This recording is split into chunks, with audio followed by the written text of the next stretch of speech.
Good day. Just kidding. Good day. Is that how you're gonna start the video? No. Good day. Let's start over again. No, we're keeping this. It's too long. Hi everybody, welcome back to RacePlazaMedia. Good day to you all from my brother Milan and myself. It's been an okay weekend in terms of. Well, actually, I see the rage boiling in you after this F1 race weekend. But before we get into it, you're going to break down the sprint race as well as the main Grand Prix in 1 minute, or at least you're going to attempt it. So I'm going to count you down. We'll see what you're going to be mentioning. Okay. I'm interested. So you ready? Yes. Okay, and then we're going to go in 3, 2, 1, go. Silverstone Grand Prix 2026. First of all, McLaren ugly. So ugly delivery. I don't like it at all. Anyways, so we have a sprint race and we have a main Grand Prix race. The sprint race, I mean, I just have to say, so happy Ferrari is here. This is our season. For the sprint race, we have Kimi Antonelli taking the win. Second, Lewis. Lando, welcome back, on third place. There was some great battling between Lewis and Kimi throughout the sprint race, and also through between Charles, Russell, Max. I mean, there was so much great battling 30 seconds happening, but we didn't past. see any no plays. Oh, main race, Ferrari's excellent, Mercedes struggling, George punctured, Kimi has car trouble, he's fighting to get the last point. Then Max crashes out just with a couple laps to go. Then they bring out a safety car, and then the biggest, no, not 10 the seconds. biggest, a huge FIA fumble that the race ended up like, That's it, my minute. Oh, stop. Oh, you didn't say that it ended under safety car. Well, I kind of hinted at it. You were just like, and then a huge fumble by the FIA, blah. Yeah, because the ending was... Yeah, I mean, I think so that is underwhelming, the that ending. is technically, I don't know if it's the FIA or F1. I don't care. But either way, it's bullshit. Yes, exactly. I guess we can get right into it, and then we'll talk about the other stuff a little bit later. Why don't you share your feelings on what happened? So with, I think, about 5 laps to go, Max had the same issue that he had in Q3 at the Austria race. His rear wing, the flap, wouldn't close properly, so fully. he's missing down force, and he ended up crashing out again or spinning out. Fortunately, the gravel trap slowed him down enough that he didn't hit the wall. Correct. So that was kind of like the small, saving grace in that moment. Yeah. But essentially, it ended up leading to a full safety car during the race, and then in that position, it was Charles in P1 by a huge margin at that point, and Lewis so far ahead that he could do, and he did. He pitted during the safety car, and he still remained in first. With, exactly, because he had over 20 seconds. Even the safety car will later on bunch up everyone else. He was able to maintain position. Lewis, on the other hand, Ferrari made the gamble, which in my opinion is also probably the right choice, is you switch the tire and you pit Lewis, put him on a on a soft tire, also on a newer tire, because he was on an offset. So George, who was right behind him, because he had that puncture, was on a fresher medium tire compared to Lewis on the hard tire, which, I mean, that is just what it is. But a really frustrating thing is that then the race ended up, it finished under the safety car because the stewards, or the more like the race control, decided to let lapped cars unlap themselves. And I believe the official rule is in Formula 1 is that once the cars have unlapped themselves, or they've given the go-ahead, the safety car will do one more lap after that. And then, which meant then that the race was over.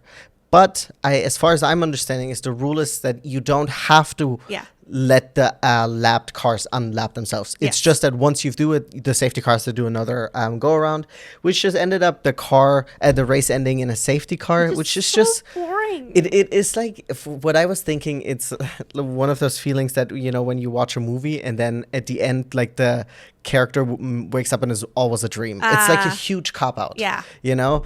And that's almost how it felt. I mean, of course, it worked out for George because of all of it. He ended up getting second at the end, which is obviously an excellent result. We had Charles winning, and then Lewis did come in third because he didn't have a chance to overtake again because the race ended in the safety car. Exactly, and due to him pitting, he lost that exactly track position. Because there was really, for a while, everybody thought they would race at least a lap or tops 2. Yeah. And then we got the indication that the safety car is coming in. Yes. Which was on the second to last lap. So we were like, okay, so we're really going to get 1 lap shootout, which would have been super, super exciting.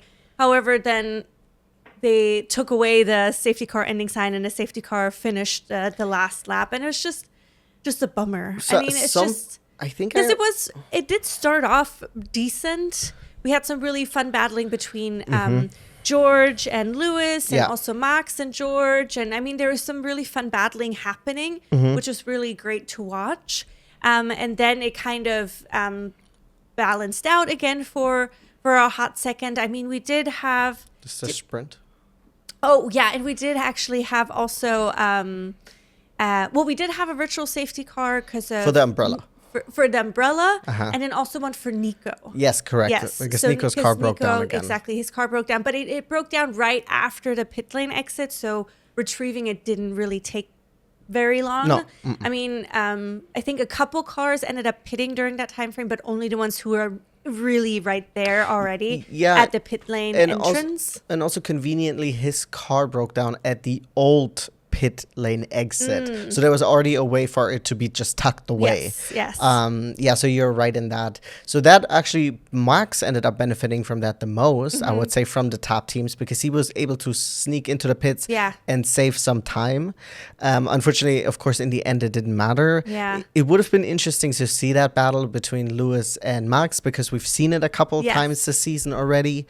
The two of them battling it out, and it's obviously a little bit of a fan favorite. Yes, of course. Yeah. It's very unfortunate we didn't get to see it, that Max had those issues again with the car, and also if you watch his post-race interview, he was very frustrated. Even on the radio, he was mad. Yes. Well, because it's also dangerous. It is, like he said. He said it himself. And I mean, it's a good thing that we were at we were at Silverstone, where it's a track where you also have enough gravel to avoid you crashing into the wall and having physical impact. Absolutely. That could hurt you, and obviously hurts or damages the car. Yeah. So this all worked out in his favor for this time. Yeah. But once we're back on the streets, things could end much worse if they don't fix the issue until then. But of course, also one of the biggest losers, if not the biggest loser, is Kimi. Yeah. It's just so unfortunate. So obviously he lost 2 positions, or he lost 2 positions to the Ferraris immediately right at the start. But he was still in contention for second, or even battling Charles towards the end for first. However, then he started having some suspension issues.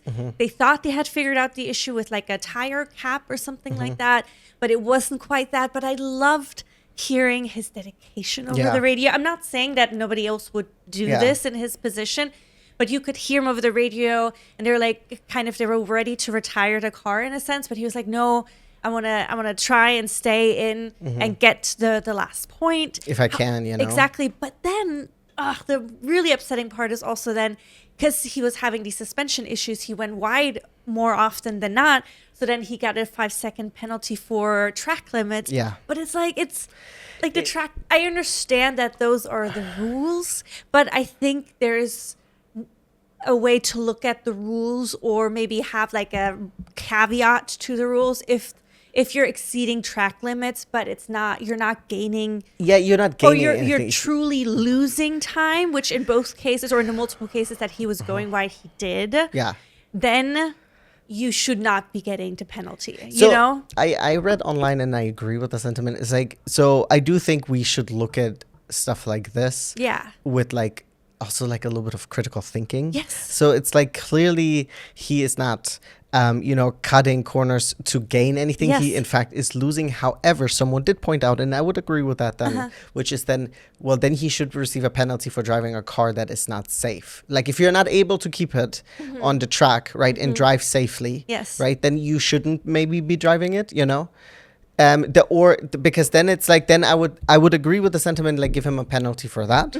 But for the track penalties, like, I get that is the rule, but it is sometimes it's a little bit like, it's like, can we Yeah. use our mind a little bit? Yeah, so I agree with the first part. I think definitely there's some critical thinking that needs to happen. Yeah. I don't know if his car was damaged enough for him to get a penalty for unsafe driving.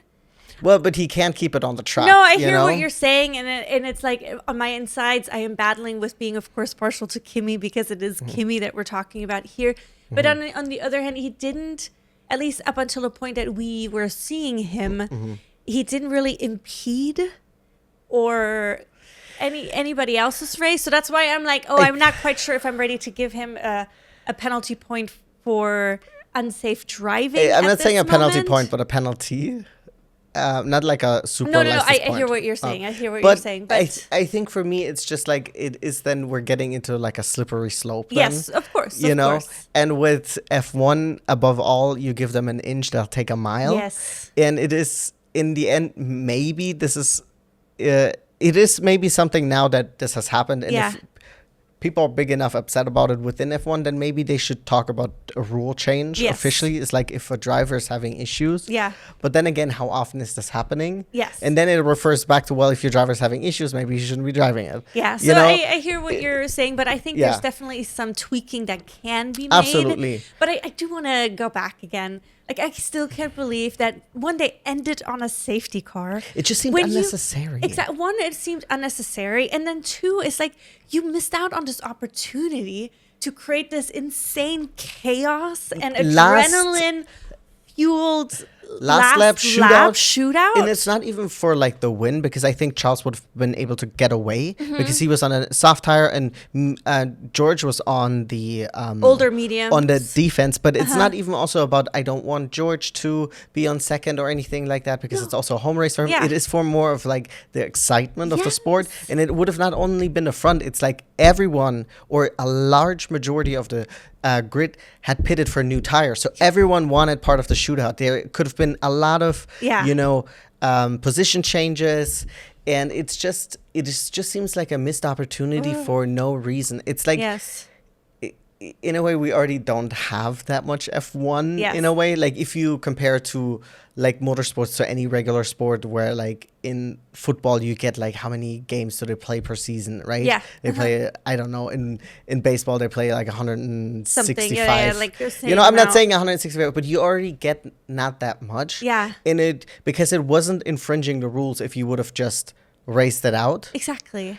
Then it's almost like Obviously I understand that there's a high risk that shit will go crazy because it is a last lap shootout. But in the end, however, we've seen such incredible clean racing all season Yeah. for the most part, Yeah, obviously. absolutely. And they're all professional race car drivers. we So say they're the best in the world, exactly. right? So we shouldn't underestimate them and give them the opportunity to really battle it out. And it's in also the a last dry lap. race. And it's also, it will give you so much attention. Now you're getting a lot of attention just because of this bullshit.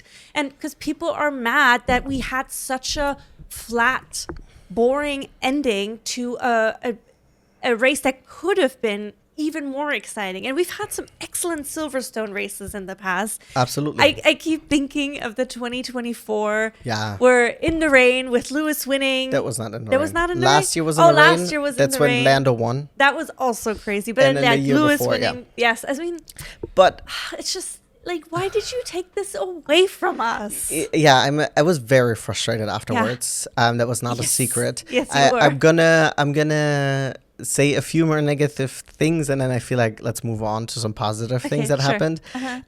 I want to say that I thought the broadcast again was less than perfect. There was an awesome overtake that Franco Colapinto did at some point, and then we get it on the mini screen, and I'm like, you are showing me an active overtake. Yeah. Instead of showing it to me on the big screen, you're showing it to me in a little window, which I know we've been asking for the window and window, but do it like MotoGP. Show me the action on the big one, Yeah. and then the lead car or whoever is like close The to live- something, whatever live coverage, and yeah. you're keeping an eye out on it anyway. So if something happens, then you just switch back, bro. Like it is not that difficult. I feel. I just don't. Yeah, I don't understand it. I feel like they've been dropping the ball so much during the sprint race. We didn't see multiple replays. We never got a replay from Oscar's damage that the contact that he had with Liam Lawson at the beginning. Apparently, Liam Lawson. We don't know if it was Albert actually or Liam. I thought it was Liam, but it's like we got to see one view from Lando's angle, and then I think we saw one, but it's like they never really showed it to us. They got this was also so stupid. They got Zach Brown on the radio. It was like, so what happened with Oscar? Well, I don't know. So it's like, oh, great, thanks, good talk. Yeah, did you not like check before? Well, then maybe ask him in like 20 minutes. Then, but then also then all of the commentators had to talk to him and ask questions, and I'm like, but he doesn't have anything to say, and I'm not blaming him for not knowing, right? Well, and not even not knowing, but also not sharing your strategy during the middle of the race. Yeah, of course so it's like I felt that was silly, and then like we don't get all the, because there's so much action happening, or there can be a lot of action happening. Of course, sometimes action happens at the same time. But then when they're just racing and there's like a second gap or something between two cars, you can show the battle that's happening in the midfield or further back. Absolutely. And just show us actual racing. I mean, there was moments where several cars were under like half a second or in a half a second realm, and we never got to see them battle because we had to watch Kimi being a second or two behind Charles Leclerc. I'm like, what is going on? Or last race, which I didn't realize until afterwards, Liam Lawson did a crazy double overtake on Lindblad, and I can't remember who the other driver was. And we never got to see any of that on the broadcast, right? And it just seems like the quality has been going backwards. I don't know if you're watching it on a different broadcast like Sky or something like that, if the footage is the same and just the commentating is different. I don't know that. I don't know. But it is just like, it's a little frustrating. It's been a little bit frustrating because this is not a new thing. This has been going on, I think, for quite a hot minute. Yeah. And it's just like they are not able to kind of fix it, and I don't know why. Yeah, I don't understand it either, which is a bummer. But now let's switch to some, I guess, highlights. Okay. Something very exciting. Let me just get it off my chest. Okay. You have to give a huge congratulations to Charles. Yes, 100%. It is incredible to see Charles in his post-race interview smiling and happy. It's the first time in 2 years that he has been able to make it to the top step. It's kind of crazy. It doesn't feel like it's been 2 years, but it makes sense thinking back. Because last year was such a shit show, exactly. Right? So it makes me so happy. And also, of course, I mean, we're both obviously Lewis people. Not that we don't like Charles. No. But then Lewis has been excelling so much. Yes. It's also good for Charles to maybe do a little bit better than Lewis, just for his mental health also, and also because he's had some shitty race weekends with Monaco, and then I think it was like quali in Austria. And then he had in Barcelona, he had the failure at the end. Yes. So it's nice for him to come out and he seems to be clicking with the car more, or have a better feel for it, which is great because I want both of our Ferrari drivers to do well. And of course, it seems like they're more and more able to battle with the Mercedes. I mean, obviously it depends on the track, and because their pace is still not quite there. Yeah. But we are getting there. Yeah, and it's exciting for Charles because we are Lewis people, but we are also all above all, we're Ferrari people, right? And it's good to see Charles, and it's good to see that we have 2 Ferrari wins this year already. That is super exciting. Yeah. It's exciting to see Charles smile, you know, and I feel like sometimes I'm hard on Charles when we talk about him, but it is also like, it's like he's Mr. Potential, you know? You have all this potential and you haven't been able to accomplish what everyone is kind of hoping you would do. Well, because we all see his potential. We know he's so good. And it's sometimes, obviously, you have to have the right car, and you have to be able to feel and connect with the car to really take everything out of the car. But you can't, and I feel like that's what Charles struggles with. And I completely get it, because I empathize with it, that you can stand in your own way so much. 100%. I know, I'm hard on Charles. I'm sure he's like 90,000 times worse on himself. Exactly. And I mean, we always want him to be happy for getting onto the podium and seeing like the steps forward that they're making. So today, I'm just so happy for him. And I also think like last year, because there was so much attention on Lewis and Lewis's performance for Ferrari, that no one really talked about how much like like not no one, but people like it's like Charles was struggling too, right? Yeah. It's not like Charles wasn't like in the driver stamp championship they were next to each other, right? So Lewis right below Charles, and this time around they were also pointing out that this is the biggest Yes. like points gap that he ever had to a teammate. Now him gaining the 25 points today he made a good move Yes. forward, but in the end it's like we want the Ferrari to do well. Yes. You know, the Ferrari, we're happy that they're on the top step. What I am still worried about, and from what I've read, is that also this additional development and ADOU, a duo, Mercedes also gets that, you know? So, and they already have, so the good thing is that Ferrari is up on, I think, a lot of other teams is the reliability. Yes. That is why they went for, like, what is it, the steel Yes, over like a the different aluminum material and in stuff the like that. engine. So, and I think in the past we've had it the exact opposite, where the Ferrari was just always a reliability hampered car. So it's exciting to see that, even though, yes, I understand that Charles had that one thing, but overall, like if we're looking at what the Mercedes are struggling with it, I think every race there's almost an issue with one of the drivers. So it's exciting, and it is like I've seen so many comments online where people are like, we're so back phase of the Ferrari fandom. So, but I hope this time the swing down doesn't come. It just like keeps I hope going. It keeps going. That being said, sorry, go ahead. No. I was just gonna say, looking at the driver standing really quick, I just noticed it's really interesting, I guess, to me, or it just stands out to me. So we first have the 1-2 is Mercedes, 3-4 Ferrari, yes, 5-6 McLaren, 7-8 is Red Bull, and then the mad lad Pierre Gasly in goddamn 9th. And then we have Liam Lawson and Arvid together. Yeah, exactly. So I thought it was interesting that all the teammates, for the most part, are pretty close together. Until, there's Gasly. Yes. But I will also say, you know, again, not really a George Russell supporter, but two things I wanted to say about him, right? Okay. So first things is, I am happy that he was able to finish second place, you know, because the racing pendulum has swung very much against him. Yes. And this race, during the middle of the race, it swung against him again. Yes. You know, him having that puncture and then having to come in and essentially giving up that fight for P3. Yes. Because I don't think anyone expected at the time that any of the three, Max, Lewis, or Russell, were fighting for P2. Yes. This was always going to be between Kimi and Charles. Exactly. So it was good that the pendulum of the racing pendulum swung in his way. Yes.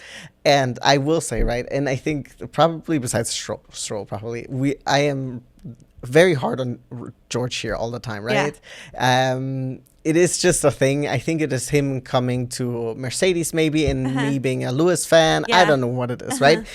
But you do have to say, and I thought this week, that above all else, you have to give it to George Russell, because when he saw, this is a throwback, Zhou Guan Yu in the fence, his reaction was to park his car up and get out and check on Zhou, right? Because no one knew what was going on. I was like, if that is indicative of a good person, you know, even if maybe you're not my favorite driver on the grid, like I was like, you know what, let me put that in perspective too, because like maybe I'm not a George Russell supporter, but he's a good guy. I mean, there's no denying that he's a great race car yes, driver. Of course. I mean, he's second place in this race weekend, and then also second overall in the championship, and he's been competing successfully for the last couple of years. He's very much deserved on the grid. I'm not saying that he doesn't. And also, it was his first time on the podium in Silverstone with F1. Yeah, which that is also like, means it's a a lot. big deal. It's his home race, you know, and of course he's seen Lewis win there at a home race. He's seen Lando win there last year at the home race. So of course, you want to be able to he's seen Charles win there. He's like, bro, step in, you stay in your lane. But I mean, it's a great result for him this weekend after all the stuff he's went through. Especially because qualifying both for sprint and for the main race didn't really go in his favor. So it was good to maybe also get the curse a little bit out of the way, it seems. So we'll see. But they have a weekend off now. And then we're heading to Spa. Yes. So that's we need to cherish that. Yes. Spa or both, because isn't it Spa and Barcelona are going to go on rotation? So they're going to be, so we need to cherish it because Yes. I cannot believe that a track like Spa is going on goddamn rotation. I know. It's Spa? crazy. It's such a legendary Get a fucking grip, track. bro. Yeah. Like, put one of the street circus on rotation. Yeah. The hell, anyways, silly, I'm it's mad silly. about something else again, Here we are. All right, well, we're going to leave you guys with this for today, I think.